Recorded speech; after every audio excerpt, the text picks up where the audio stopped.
Hey guys, welcome back to another episode of EdgeMasterGaming, where in this video, you guys are going to learn my newest solo strategy in 6 minutes or less. This strategy is one that I've been using to get into the high rounds on the research map, and let me tell you, it does not disappoint. This is something that I've been working on in the last week or so, and so far, every time that I've used this strategy, I haven't had anything less than round 65. But as always, before we get started, if you find this video helpful, do me a favor and hit that like and subscribe button below. Also, don't forget to check out the description box for timestamps as well as site links that help support EdgeMasterGaming. Alright guys, let's get started. To begin, let's briefly go over the current high round strategy, as it can basically be broken down into a few steps. The first one that we're going to go over is perks. The perks selected are the usual suspects, but depending on who you are, you may end up swapping your speed cola for the quick revive. Essentially, what you lose in reload time, you gain back in red screen recovery. Number 2 is the loadout. Your loadout is some variation of either one or both wonder weapons, with your third gun usually being the Glock. Now the Glock itself has a dual purpose thanks to the Echo Cobra module.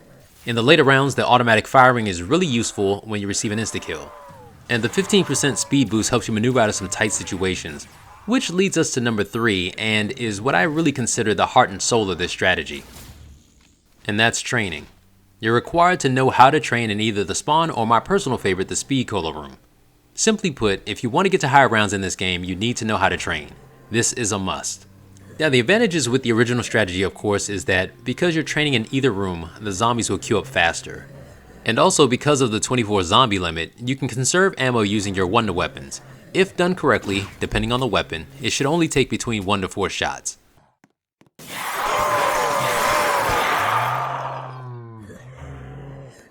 The biggest problems with this strategy is that you have to train every single round near perfect so you don't get cornered by any zombies.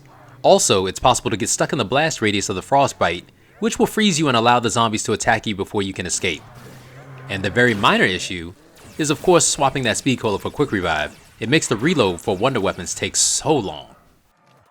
So now that we have that out of the way, let's take a look at my strategy, which is also the reason why you're here. First are the perks. The perks that I use are all the usual suspects, as you can see here. Next up is the loadout.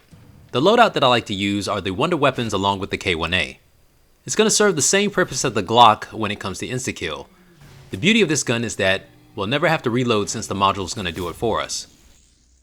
And finally, also the most important part of this strategy, is we're going to stay inside the metal detector room like so. Here we are just going to sit and use the frostbite on all zombies that come in our direction. This works because by freezing the zombies at the entrance, we minimize the chances of zombies coming in to attack us. And here's just a small demonstration of how effective this strategy is.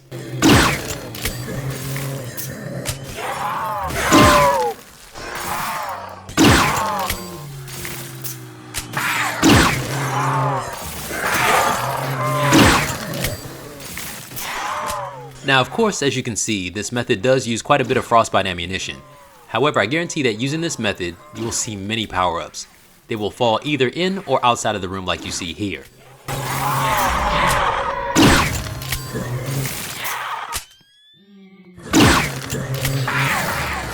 Sometimes the zombies will be frozen and they'll be stuck on the item that you're trying to pick up. If that ever happens, you can wait till the zombies thaw out and quickly run up and grab the item, or you can take a safer route by closing and reopening the metal detector room doors. That will make the most of not all the zombies disappear. But just in case, use the ray gun once the doors reopen and make sure that you're able to grab the item.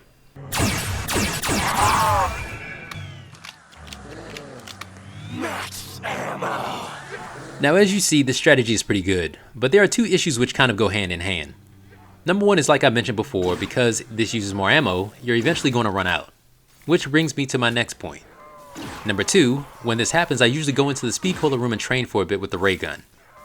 But out of all the games that I've played using this strategy, I have never once ran out of ammo for both of my wonder weapons. Let me just put it this way. I recently had a run where I got to round 102. Out of those 102 rounds, I trained for only 12 of them. Using a bit of math, that puts me at 12%. Whereas the other strategy, assuming that they began training at the same round that I got all my weapons packed, which is round 26, it will require you to train 75% of the time. Also, I know you guys might be asking, how long does this strategy take to get to round 100 versus the original? And believe it or not, they are almost the same. The typical time for the original is about 2 hours and 45 minutes. My strategy comes in at a little under 3 hours. The one thing that you guys have to consider too is the amount of time that it takes to get your loadout since frostbite is so rare. Well guys, that's pretty much going to do it for this video. I feel that I've gotten to the point where I have this strategy almost down to a science. So much that I'm going to attempt the high round world record this weekend. I think that this strategy is sound and it may even be better than the original. But for now, all I can claim is that it's a safer alternative and it does work. So give it a shot, let me know in the comment section if you tried it and what you think of it. Now if you're interested in seeing more Project Lazarus content, make sure you check out my playlist in the outro. And as always guys, remember to have fun, take care, and God bless.